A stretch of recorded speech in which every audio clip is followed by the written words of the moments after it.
হুগলি বলাগড়ে যুবকের রহস্য মৃত্যু ঘিরে তীব্র উত্তেজনা, পুলিশকে ঘিরে বিক্ষোভ, হাতাহাতি পরিবারের ও এলাকাবাসীর।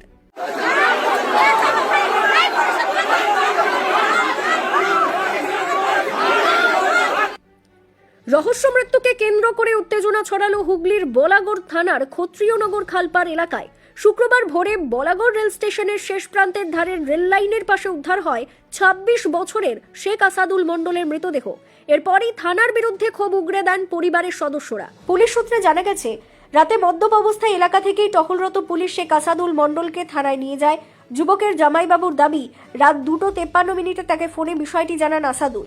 কিছুক্ষণ কথাও তার সাথে হয় এবং বলে তাকে পুলিশ ধরে নিয়ে এসেছে, কিন্তু পরে আর যোগাযোগ করা যায়নি, তার সুইচ অফ হয়ে যায় ফোনের।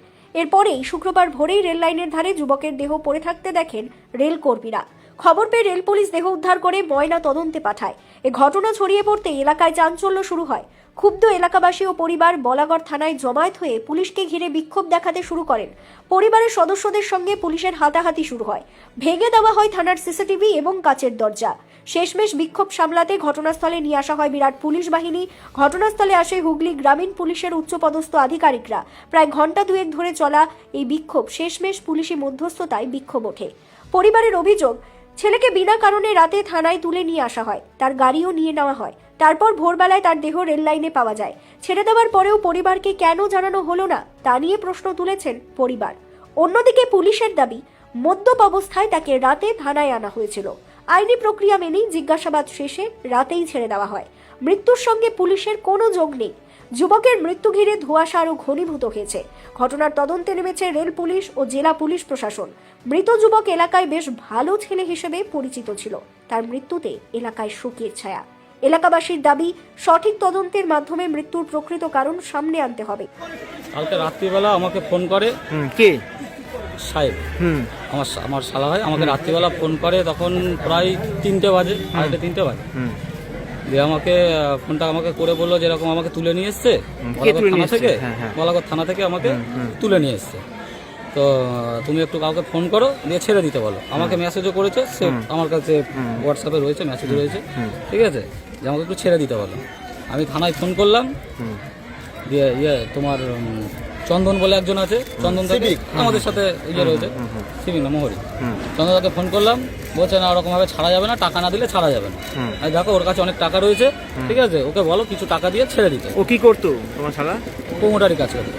কোথায়? আমি জিরাটে, আমরা দুজন একসাথেই কাজ করি। আচ্ছা, দিয়ে আমাকে বললো তুমি তাহলে আসো, আমি তাহলে এখান থেকে বেরোচ্ছি, ঠিক আছে। ও এখান থেকে, আর ওকে তুলেছে ওর এলাকা থেকে। আমার প্রশ্ন হচ্ছে, ওর এলাকা থেকে ওকে কেন তুলেছিল কেন? ও তো রোডে, ওকে কি কারণ তুলেছিল? ওখানে বাথরুম করছিল, রাস্তার ধারে দাঁড়িয়ে ওখানে বাথরুম করছিল। আচ্ছা, একটু নেশাগ্রস্ত অবস্থায় ছিল, তাও তো মারধর করিনি কাউকে, কারোর সাথে তো অশান্তি করিনি, ঝামেলা করিনি। এলাকা থেকে ওরা কেন তুলবে? আমার আমার এটা চাই। তারপর এলাকা থেকে কেন তুলবে আমাকে? তারপরে যে আমাকে ফোন করলো, আমি এখানে আসার আগে ওর ফোনটা সুইচ অফ হয়ে যায়। আমি ওকে সারা বলাগড়ের পুরো এদিক পুরো চারিদিকে খুঁজে বেড়াই, কোনো জায়গায় ওকে আমি পেলাম না। পেয়ে আমি ওই বলাগড় বাস স্ট্যান্ডের চায়ের দোকান, ওনাকে গিয়ে জিজ্ঞেস করলাম যে তোমার কাছে কেউ এসেছিল চা খেতে, মোটামুটি 3টে সাড়ে 3টের মধ্যে। বলছে না, আমার কাছে কেউ আসেনি। আমি ওখান থেকে সোজা বাড়ি চলে যাই। আমি জানি ঠিক আছে, যেখানে যাক সকালবেলা বাড়ি ঢুকে যাবে। মাঝে মধ্যে এরকম মানে তোমার 12টা 1টা বাজায়, কিন্তু এত লেট করে না, সকালে ঢুকে যাবে যেখানে। দিয়ে সকালবেলা আমি হঠাৎ শুনি যে এইরকম ঘটনা হয়েছে। তোমার সঙ্গে শেষ কথা হয়েছিল? আমার সাথে শেষ কথা হয়েছিল তখন 3টে বাজে, তখন শেষ কথা। তারপর থেকে ওর ফোন সুইচ অফ। অনেকবার ফোন করেছি ওকে। আচ্ছা, ওর বয়স কত হবে আনুমানিক? 25। তোমার নাম?